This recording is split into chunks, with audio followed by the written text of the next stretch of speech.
Bonjour, toujours c'est la suite des vidéos sur les applications linéaires. Alors dans cette vidéo, je vais traiter la notion de rang et en particulier sur le théorème de rang. Alors, théorème de rang. Toujours E, F de K, espace vectoriel. Alors, le théorème de rang est un théorème essentiel et important en algèbre linéaire. Il a plusieurs applications. Et parmi ces applications, nous allons voir quelques-unes dans cette vidéo. Les autres, vous les verrez dans la suite de l'évolution des cours sur l'algèbre linéaire. Bon, alors je vais définir. Donc, je prends F dans L de EF. Alors, définition. Alors, F est de rang fini. F est de rang fini. Si l'image de F est de dimension finie. Si l'image de F est de dimension finie. Donc ça c'est de dimension finie. Donc, dans ce cas, on appelle rang de F. Alors, on appelle rang de F que l'on note, on utilise la notation RG de F. RG de F, c'est en fait la dimension de l'image. Donc, le rang d'une application linéaire est égal à la dimension de l'image de F lorsque la dimension est finie. Ça, c'est la définition du rang d'une application linéaire. Bon, ce que nous allons voir, c'est en fait un théorème qui lie la dimension de l'espace de départ, lorsqu'il est de dimension finie, le rang de F et la dimension du noyau de F. Alors, je fais un exemple. Bon, alors, exemple.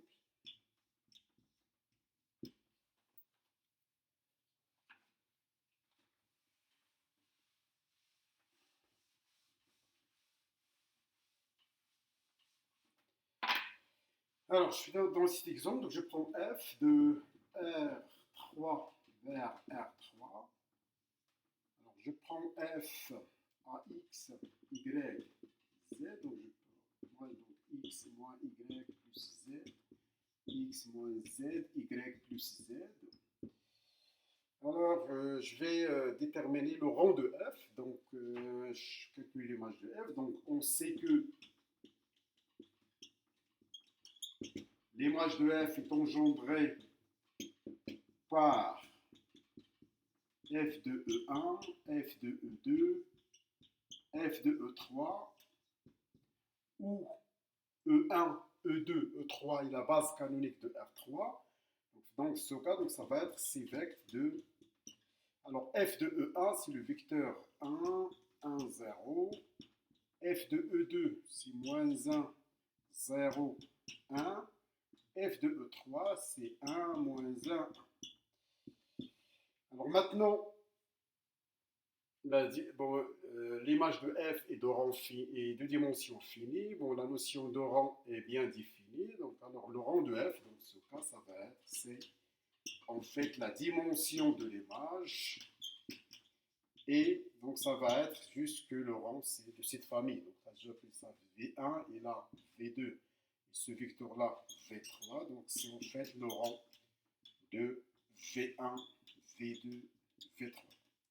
On sait comment calculer le rang. Donc, on calcule le rang et on détermine le rang de cette application linéaire. Donc, en général, donc, si E est de dimension finie, donc là, ça va être une propriété maintenant. Alors, propriété. Alors, si E, donc, lorsque E de dimension finie,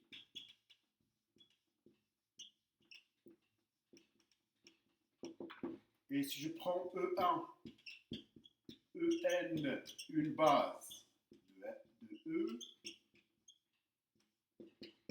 alors dans ce cas, si j'ai F, une application linéaire vers F, alors le rang de F, c'est juste le rang de la famille du vecteur F de E1, F de En. D'accord? Donc là, je regarde, donc si E est de dimension finie, si j'ai une base de E, alors le rang de F, c'est exactement le rang de la famille F de E1 jusqu'à F de En. Alors, que dit le théorème de rang? Le théorème de rang, c'est le suivant. Alors, je vais présenter une démonstration de ce théorème. Alors, que dit le théorème de rang? Ce théorème de rang.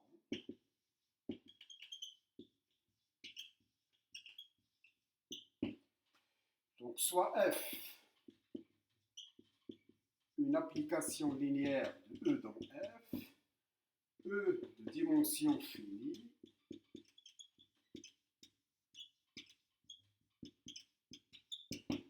alors, le théorème de rang dit que la dimension de E égale dimension du noyau plus la dimension de l'image de F. D'accord? Donc, quelque sorte, donc ça va être, c'est la dimension du noyau plus le rang de F. C'est la dimension de ker F plus le rang de F. Le rang de F, c'est la dimension de l'image. Et donc, ça représente ce qu'on appelle le théorème de rang, qui a une importance en algèbre linéaire. Alors, pour la démonstration, donc c'est pas démonstration.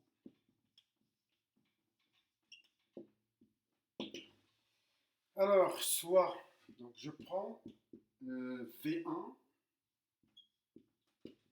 Vp, une base du noyau, une base de caractère. Bon, si f est de dimension nulle, donc je prends une liste vide. Alors, je complète, on complète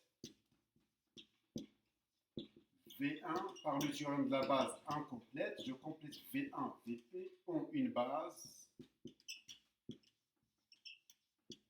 V1, Vp, double V1, double VQ, 2, 2E.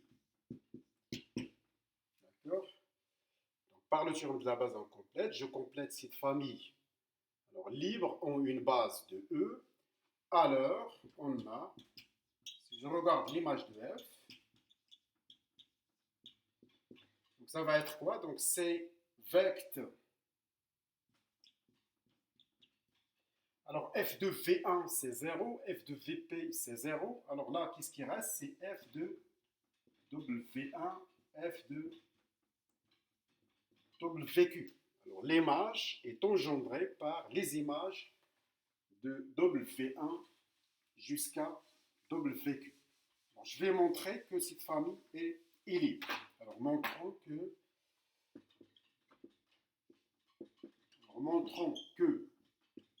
la famille f de W1, f de WQ est libre.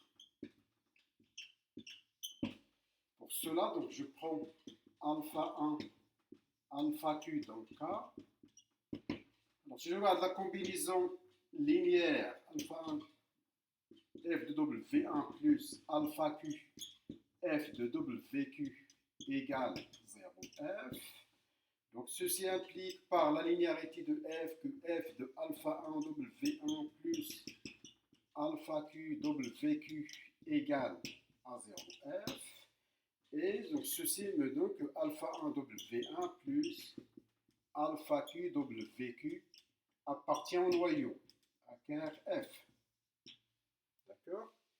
Alors maintenant, alpha 1 W1 plus alpha q WQ appartient à ker F. Il existe alors bêta 1, bien lambda 1, lambda P appartient à K. Alors, tel que ce vecteur-là, que alpha 1 W1 plus alpha Q WQ égale lambda 1 V1 plus lambda P VP. Mais comme là-bas, bon, c'est une base, l'écriture est unique, alors nécessairement, donc j'obtiens que alpha 1 égale, alors d'où, puisque V1, VP, V1, WQ est une base, bon, l'écriture est unique, donc je ne peux pas avoir d'autres valeurs pour les alpha i qui ne sont pas nulles, donc nécessairement alpha 1 égale alpha q égale lambda 1 égale lambda p égale 0. D'où alors et par conséquent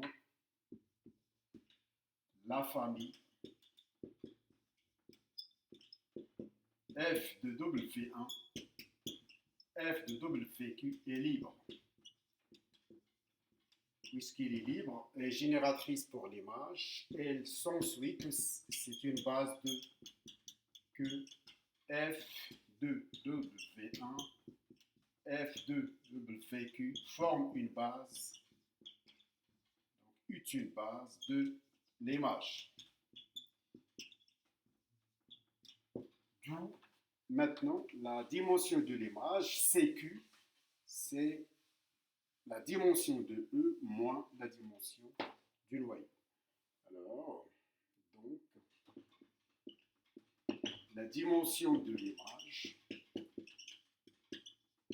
égale AQ, c'est la dimension de E moins P, et P c'est la dimension de E.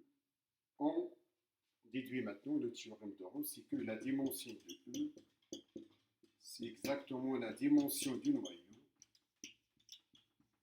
plus la dimension de l'image qui est le rang de F.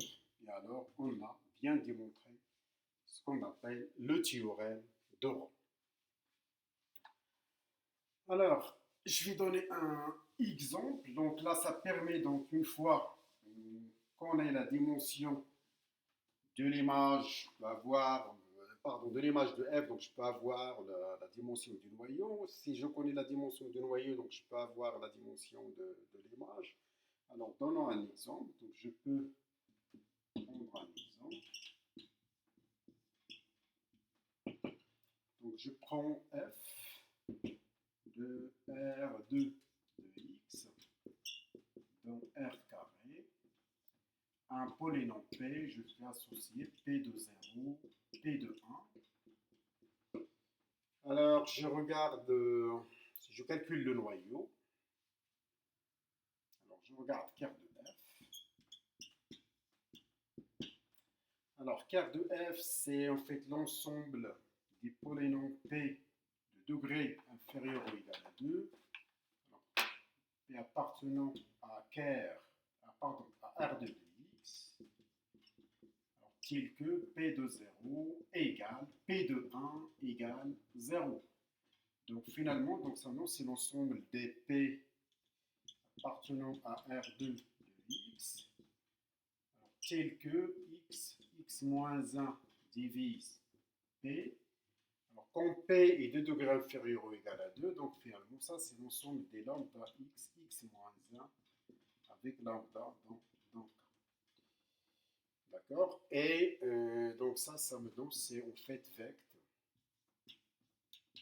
de x moins 1. Alors maintenant, ici, alors j'ai calculé une famille génératrice. Donc, car f est engendré par un vecteur non nul. Alors, la dimension de ker de f égale à 1. Alors, par le théorème de Roth,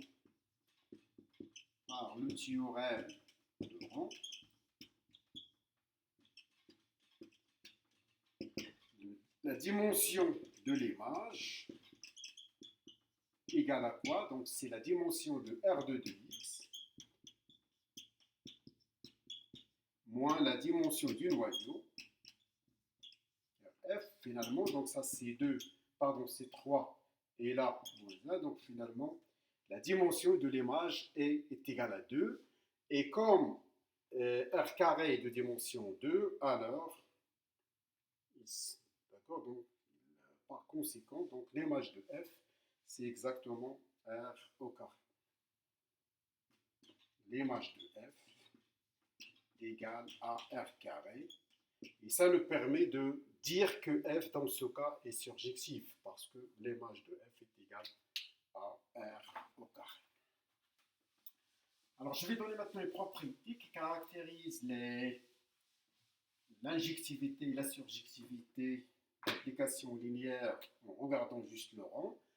Donc, j'ai quoi? Donc, une proposition alors simple à démontrer. Donc, je prends F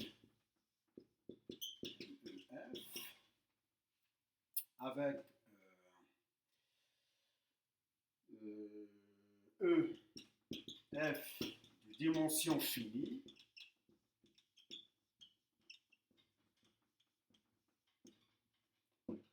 dimension finie. Alors, F est injective et injective.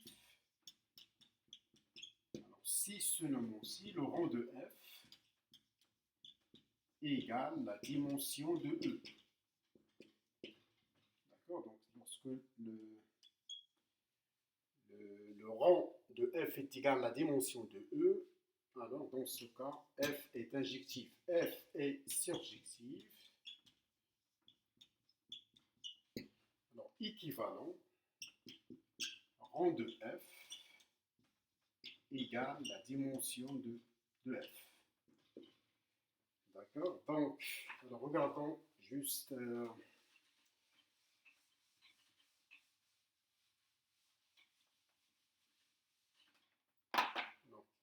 quelques mots sur la démonstration. Alors, démonstration. Pour le premier point, donc je suppose que F est injective. Donc, F est injective.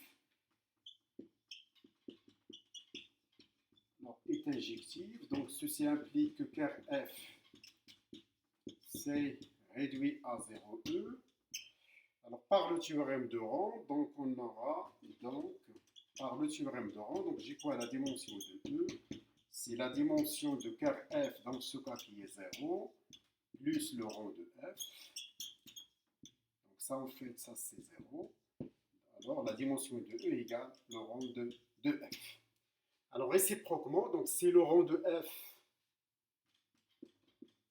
Si le rang de F égale la dimension de E, alors implique que la dimension du noyau égale 0. Alors, ce qui implique que le noyau est réduit à 0. Donc, car F, c'est 0E. Et donc, F est injectif. Alors, le deuxième point est relativement simple. Alors, si F est surjectif, donc on va voir que F est surjectif. Alors, pour le deuxième point, F est surjectif. Donc, ceci est équivalent à l'image de F égale à F. Et bien sûr, c'est équivalent que rang de F égale la dimension de F. Donc, ça, c'est évident. Donc, c'est simple à avoir comme équivalence. Bon, je donne bon, avant de donner un exemple, je peux donner un exemple. Je prends F de R3 de X vers R4. Si je prends un polynôme P à pour image, donc P de 0, P de 1, P de 2, P de 3. Donc je vais voir est-ce que F est injective. Donc je calcule le rang. Alors le rang de F, dans ce cas, F, bon, si je regarde hier F. Donc, si je calcule le rang de F, donc ça va être quoi? Donc, bon, c'est facile de voir que en regardant la base canonique de R3 de X, donc rang de F, c'est le rang de la famille formée par F de 1, F de X, F de X carré, F de X3. Ah, d'accord, donc c'est le rang de cette famille. Je vais voir que... Alors, si je regarde F de 1, c'est en fait le vecteur 1, 1, 1, 1. F de X, c'est le vecteur 0, puis 1, 2, puis P de 3, c'est 3. F de X carré, c'est 0, 1, 4, 9. F de X 3, c'est en fait 0, 1, 8 et 27. Bon, si je regarde le rang, je calcule le rang de cette famille. Bon, je calcule rang de F égale, après, bon, ça égale à 4. Alors maintenant, puisque le rang de F égale à 4, par le résultat précédent, F est un isomorphisme. Parce qu'il est bijectif, un isomorphisme de R3 de X dans R4. En fait, F est injectif parce que la dimension de R3 de X qui est 4 est égale à le rang. F est surjectif parce que la dimension de R4 est égale à 4 qui est le rang de F. Alors F est un isomorphisme d'espace vectoriel.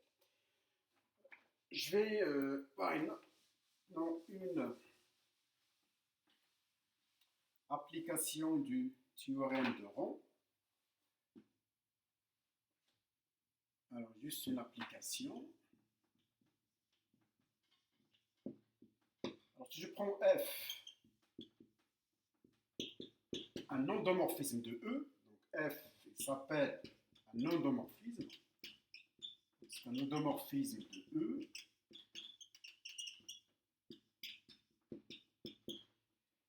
D'accord, donc une application linéaire de E dans E, on parle d'endomorphisme de E. Alors, E de dimension finie.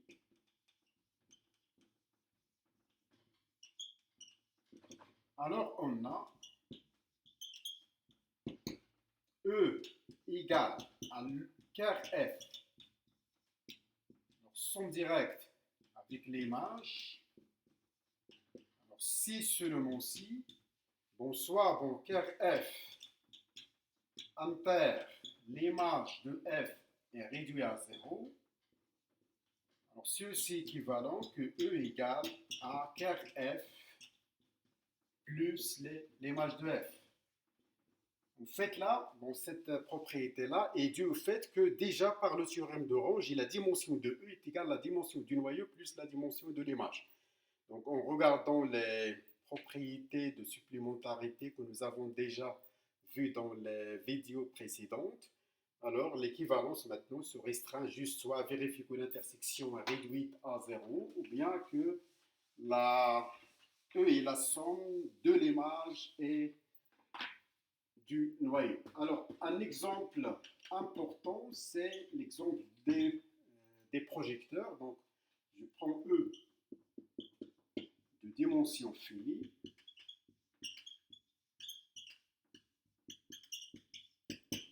Alors, P dans L de E est un projecteur. Il s'appelle un projecteur de E. Alors, si P rond P égale P, donc la composée P rond P égale P. Donc là, on note ça, c'est au fait P carré. Donc, lorsque P carré, qui est P rond P, est égal P. Alors, comme résultat, donc, si P est un projecteur, est un projecteur de E,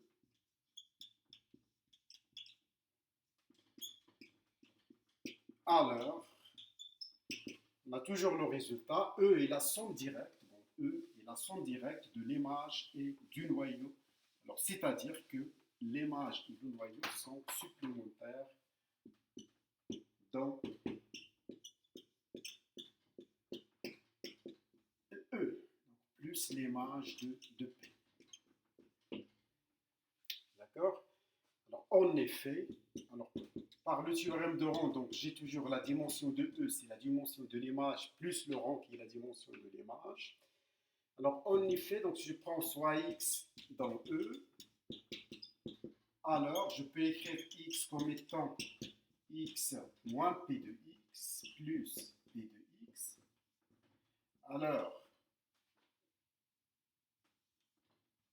ce vecteur-là, il est déjà dans l'image de P, et celui-là, il est dans le noyau de P.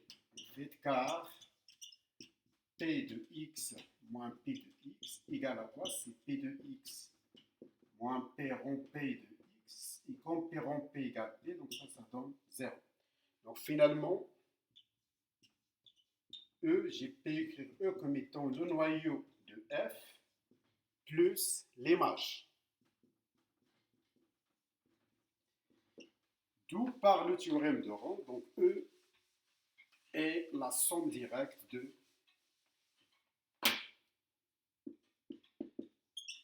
E égale ker P, somme directe avec l'image de P.